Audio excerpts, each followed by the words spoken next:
परवा भिगवण या ठिकाणी जी तरुणीची तक्रार आली त्या संदर्भामध्ये जो गुन्हा दाखल झाला त्याच्यामध्ये सातत्यानं पोलिसांच्या संपर्कात राहून, त्याचबरोबर त्या मुलीच्या मामांच्या संपर्कात राहून, तिच्या नातेवाईकांच्या संपर्कात राहून सातत्यानं त्या कुटुंबाला मदत करण्याचा प्रयत्न आम्ही सगळ्या प्रशासनाने केलेला आहे. काल त्या मुलीचा शोध घेईपर्यंत दर तास 2 तासाला पोलीस प्रशासनाला तातडीनं कारवाई करण्याच्या सूचना मी स्वतः केलेल्या आहेत.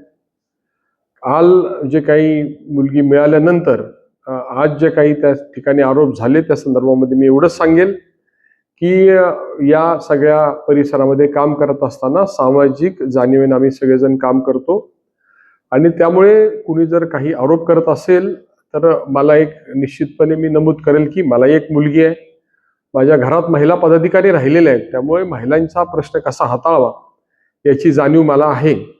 आणि कदाचित आज कोणी स्टेटस ठेवला हा जो विषय घडला त्यामध्ये कदाचित मी या विषयामध्ये मुलीच्या बाजूनं अतिशय भक्कम भूमिका घेतल्यामुळे असं केलेलं असावं असं माझं प्राथमिक मत आहे. परंतु या सगळ्या प्रकरणाची चौकशी पोलिसांनी कसोशीनं करावी, त्याचबरोबर त्या मुलीचा शोध घ्यावा आणि जे दोषी असतील त्याच्यावर कारवाई करावी अशा प्रकारे सातत्यानं मागणी मी केलेली आहे. जे आरोप करतायत त्यांनी वस्तुस्थिती पहिल्यांदा तपासावी आणि मगच आरोप करावे अशा प्रकारची विनंती मी निश्चितपणे करेल.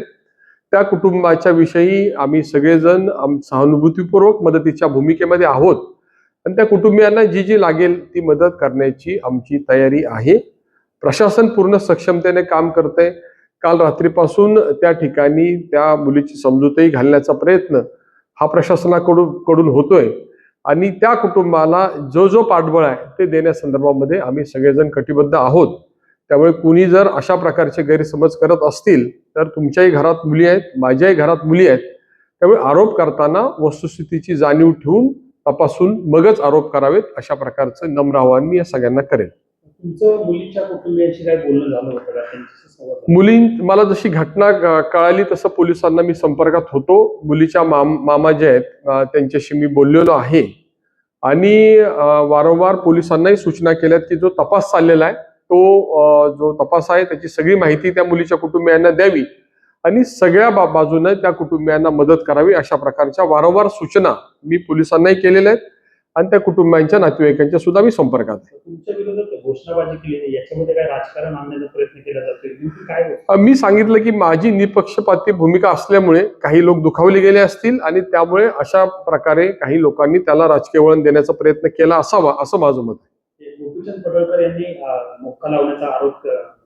मोका लावण्याची मागणी केली होती आदर्श यांच्यावर आणि त्यांनीच तुमचा स्टेटस ठेवला, ज्याच्यामुळे सगळा वाद निर्माण झालेला आहे. मुळात या कोण आरोपी आहे त्याला मी ओळखत नाही.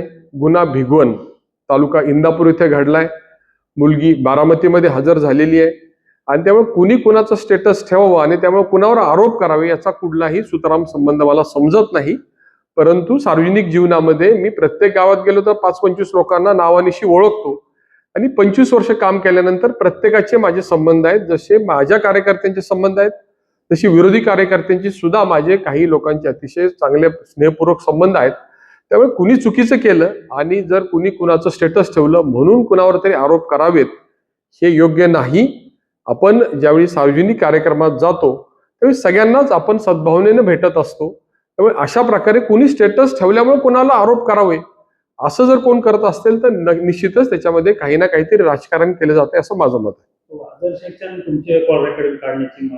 सगळे रेकॉर्डिंग काढावेत. मी माझ्याकडे येणारे सगळे फोन घेतो, सगळ्यांना परत फोन करतो. माझा फोन जवळपास 14 तास सातत्यानं चालू असतो. त्यामुळे लोकांना मदत करण्यासाठी मी सातत्यानं फोनच्या माध्यमातून भेटीच्या माध्यमातून संपर्कात असतो. त्यामुळे त्यांची जी मागणी आहे माझी उलट या सगळ्या प्रकरणात मागणी आहे की जे दोषी असतील त्याच्यात कठोरात कठोर कारवाई झाली पाहिजे अशा प्रकारची माझी मागणी राहणार आहे. मुलींच्या कुटुंबियांच्या मी संपर्कात आहे आणि आवश्यकतेप्रमाणे आवश्यकता असेल तर मला भेटण्यासाठी निश्चितपणे आवडेल आणि त्यांना मदत करण्यासाठी आम्ही सगळ्या बाजूने प्रयत्न करू आणि अशा कुणाच्याही कुटुंबाच्या बाबतीत घडत असेल तर ते आमचं कर्तव्यच आहे असं मी मानतो.